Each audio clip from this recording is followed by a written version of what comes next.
So, you have a movie for me? I am a collector. Australian legends. Funny segments.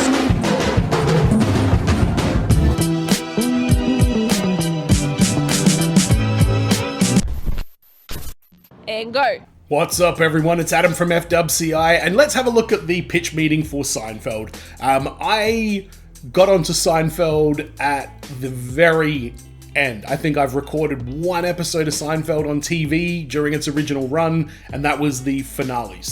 And I was about 12 then, so I was just starting to really get into comedy. My mum never really didn't like Seinfeld at all, so it wasn't until my parents split up and my dad started watching it that I actually kind of had the opportunity to get into it. But this show is absolutely fantastic. I mean, so I've been rewatching some of them lately, especially the season when Jerry has his own TV show. I just love that whole thing where they're casting the other actors and all the issues that go on in that show. They had some really stellar episodes right at the very end of their of the run as well. It's not like it's a show that peaked early and then kind of tapered off after that. A lot of my favorite episodes are actually from the later seasons, which I was kind of surprised to realize when I was, trekking through the episodes and stuff. So let's see what the Seinfeld pitch meeting's all about. Ryan George, he's always got an interesting take on these kind of things. And Seinfeld's so iconic. A lot of what happened in this show has really become ingrained in just not just pop culture, but just everyday human culture, I guess. It was such a innovative show, really tapped into a lot of relatable aspects to life. So let's have a look at the pitch meeting. So you have a show for me. Yeah, so it's a sitcom created by a comedian named Jerry Seinfeld. What's his comedy like? Oh, it's great. He'll be on stage like, what is the deal with airline food? Okay. Yeah, and then sometimes he's like, what is the deal with other stuff? I guess that sounds relatable. Yeah. Okay, really interesting. And I've been working on some voice-related stuff lately. He is doing Jimmy Fallon's Jerry Seinfeld. Jerry, what are you talking about? I love the Gap. It's like going into your closet, except there's a guy in there. And when you're trying to do an impersonation of someone, sometimes if you can't quite get it yourself, sometimes you need to find somebody else who does an impression where they've exaggerated something, and that might be more in your wheelhouse, I guess. So yeah, I find that very interesting because I was literally doing this just the other day, trying to do a Vince McMahon voice, pal. But yeah, it's a work in progress. Yeah, and then other times he's like, what is the deal? Okay, you could stop doing that voice now. Oh, yeah, sure. That's not what he sounds like, is it? Kind of. Eesh. Also, he's not the best actor in the world, so he's probably going to be on the verge of laughing all the time. Oh, or at the very least smiling all the time, no matter what the situation is. Okay, well, maybe people won't mind all that. So the show's going to follow a fictional version of there's one line that I remember Jerry Seinfeld saying that actually made it look like he was acting, and it's when he's with this chick and she thinks that he doesn't have any kind of, reasonable anger outlet, and she just starts goading him, and he goes, that's enough. He really puts his dad voice on there. That's the only time I remember Seinfeld really acting in a way that, other than the way he's talking about here, where it's all kind of he's not winking at the camera, but he's clearly enjoys what he does. Jerry, and basically show how a comedian comes up with material. Interesting, so we're gonna see his everyday life with his friends and stuff? Yeah, it'll be him and his 3 friends that are also, high-functioning sociopaths. Wait, what? He has 3 friends. Yeah, but Jerry and his friends are high-functioning sociopaths? Oh yeah, none of the main characters have any sense of moral responsibility or social conscience whatsoever. Wow, so they're holes. Oh yeah. So tell me more about the other sociopaths. Well, one of them is named George. What's his deal? He's short, stocky, and bald, and instead of speaking, he's just gonna scream every line and kind of flail his arms around. So, when I was growing up, I started shaving my head when I was about 16. My mate Richie, he used to refer to me as the short, stocky, bald guy, and what sucks is that was a pretty good way to describe me at the time. It probably still is, actually. Got it. Then there's a I'm not Costanza. To date Jerry and is a terrible dancer. Great. Then there's Kramer. And what's he like? Oh, he's great. Of the high-functioning sociopaths, he's the least high-functioning. Interesting. Yeah, and he's gonna do this thing where he opens doors really fast. Oh. Yeah, and that'll kind of be his thing. I'll be honest, I don't get that. He's gonna open the door in a funny way. Okay. If you get the right actor, I'm sure it'll play. All right. So what kind of situations are these characters gonna get themselves into? Some pretty funny ones, and this stuff's gonna be relatable forever. Oh, that's good, because sometimes after a couple of years, storylines from sitcoms don't hold up anymore. That is not gonna be a problem here.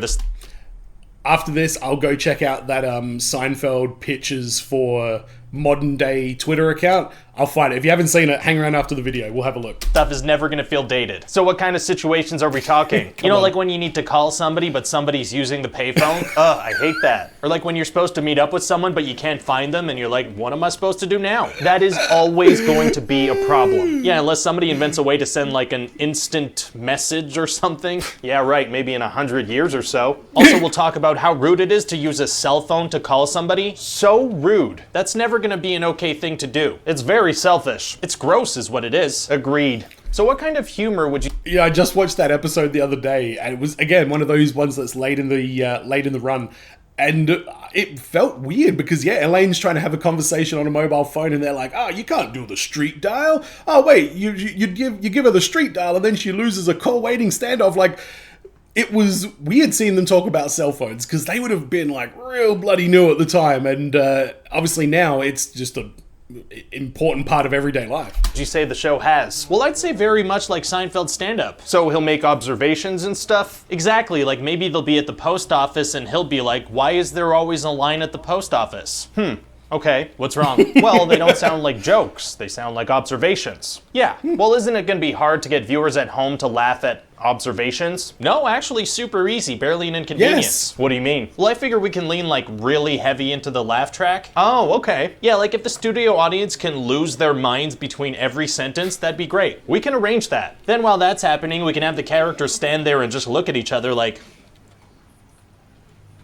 and that's gonna work. Sitcom 101. Mundane conversations and turn them into hilarious moments. You have an example? Sure, so this is between Elaine and Jerry after Elaine went on a date and the guy took his wiener out. Go for it. He took it out. He what? He took it out. He took what out? It. He took it out? Yes, sirree, Bob. And viewers at home will think that's funny. They will if there's a laugh track between every single sentence. I think it's funny anyway, but I think there was a very big curve in television comedy regarding a laugh track. Malcolm in the Middle doesn't get enough credit of being a show that was, you know, one of the very first ones that didn't have a laugh track, no studio audience.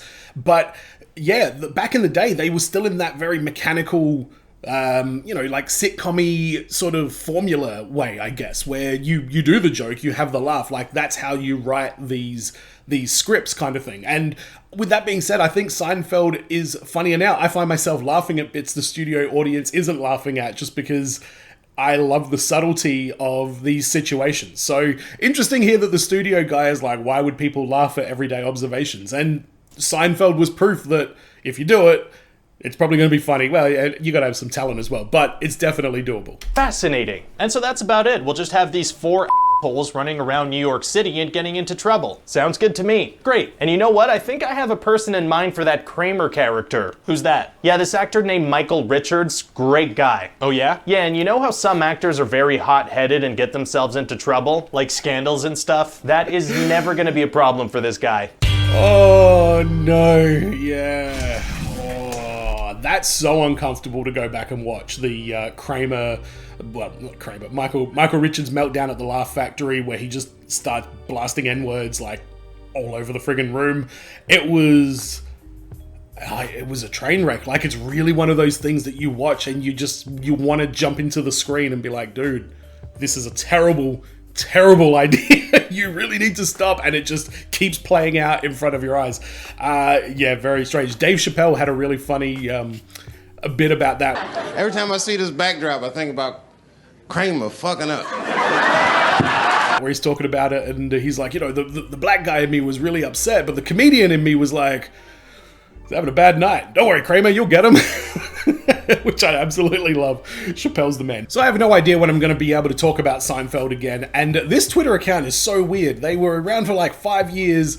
They posted a ton of hilarious stuff. And on May 13, 2021, man, that's last year, silent, and they didn't post anything on that since November, kind of thing. So it's called Modern Day Seinfeld. I don't know if you want to go follow it. You can if you want. They don't post anything. Let's run through some of these Modern Day Seinfeld ideas and see what we think. So we've got Elaine and George struggle to return to the office. George ignores requests to return. All right, so this first one looks like it's kind of about COVID. Elaine and George struggle to return to the office. George ignores requests to return. Continues to work from home. I'm free, Jerry. Kramer borrows Jerry's car, returns it below empty. Amidst gas shortage, Jerry can't get gas, misses date, gets dumped. The end of that, you could probably just cut that out. But I like George refusing to stop working from home. That's very George-like. Kramer and Newman drive to Nevada to sell a stolen November 3rd post-date stamp. To sell a stolen post-date stamp. Okay, gets stopped in Nebraska by a perceived Trump-supporting cop, but ends up libertarian, confiscates stamp, Elaine dancing trends on TikTok and gets dumped. Oh, yeah, forget all of that Kramer Newman shit. Elaine's dance goes on TikTok and she gets dumped. Wow, that's, oh, dude, that's quality. That is a perfect modern day Seinfeld. What else we got? Newman ironically supports the defunding the postal service. Jerry, you work there. Newman, it'll be chaos, Jerry. George is shamed on internet after a viral video emerges of him not washing hands after using a bathroom in Subway. I like both of those stories, and I really like the one of George. Anything where they go viral, I guess you can't really do that joke too much, but I can imagine all of these characters going viral in this kind of world. So there's a bunch of COVID ones on there that are not the greatest, actually. So keep scrolling down. January 2019, Putty decides to do dry January. Elaine retaliates with an Arby's free January. Results in Elaine developing a drinking problem and Putty needing a triple bypass. Heavily invested in Canadian cannabis stocks, Kramer puts pot in a batch of mango bagels for the gang unexpectedly. In exchange for a nude Snapchat, Newman ensures Elaine's failed drug test results get lost in the mail. Wow, Elaine's giving out nude Snapchats? Woof. Peterman informs Elaine he is a THC connoisseur. Newman screenshots the snap. Oh, Newman, you dirty man. The gang goes to the Olympics. Kramer convinces George to travel hack in order to get a cheap flight. Didn't he do that for a funeral? Kramer ends up in first class sitting next to Lindsey Vonn. Don't know who that is. George ends up stranded in North Korea by mistake. Jackie Childs is on the case. Love Jackie Childs. George identifies as a female in his driver's license in order to use the much cleaner women's bathroom. Whoa. Man, knowing how well Seinfeld walked the line back in its day, I don't know, this still feels like it could be maybe something that they would lean into. His mother sees him in the woman's bathroom and proceeds to tell everyone he's gay. Oh yes, George's mum. Bitcoin crashes after George invests all of Susan Ross's foundation assets in it after a tip from Kramer. George, only a sucker would get out now. It's funny when they put the quotes, you can hear him in the voice. The gang gets competitive over Fitbit steps. Again, I can totally see that. George beats Elaine consistently. Alright. Turns out George gave his to a waitress at the diner and Elaine is mad. Again, that, to me, that's like a perfect thing. That was from 2015, that tweet, by the way. Jerry and his girlfriend fight when she claims that the World Cup should be co-ed. Jerry then destroys her antennas to prove it wouldn't be fair and gets dumped. That's what would happen. I think if there are sports where you can have co-ed without it sort of being a physical advantage, like for example darts or pool or shooting and archery and stuff like that, somebody who's bigger and faster is not going to have an advantage because they're more about, precision and skill. Kramer opens a Kickstarter to fund his life. Fund his life, oh my god. He uses the name The Human Fund and makes, hang on a second, where have I seen The Human Fund from? Makes $10K before Jerry exposes him on Fallon and ruins the scheme. Nice touch. Have Jerry still doing the late night circuit. Elaine gets dumped for having a better March Madness bracket than her boyfriend. Coincidentally, George gets dumped because his bracket is so bad. I'm down with that. We'll have a look at 3 more. Let's have a look at 3 more. George takes a spring break. Jerry, what are you taking spring break from? George, being unemployed is very stressful, Jerry. Very stressful. I feel like I kind of embodied George there a little bit. I'm not a short, stocky, bald guy. Don't even. Jerry dumps his girlfriend for having a cracked iPhone. It's socially unacceptable. Kramer refuses to make voice calls. He just FaceTimes.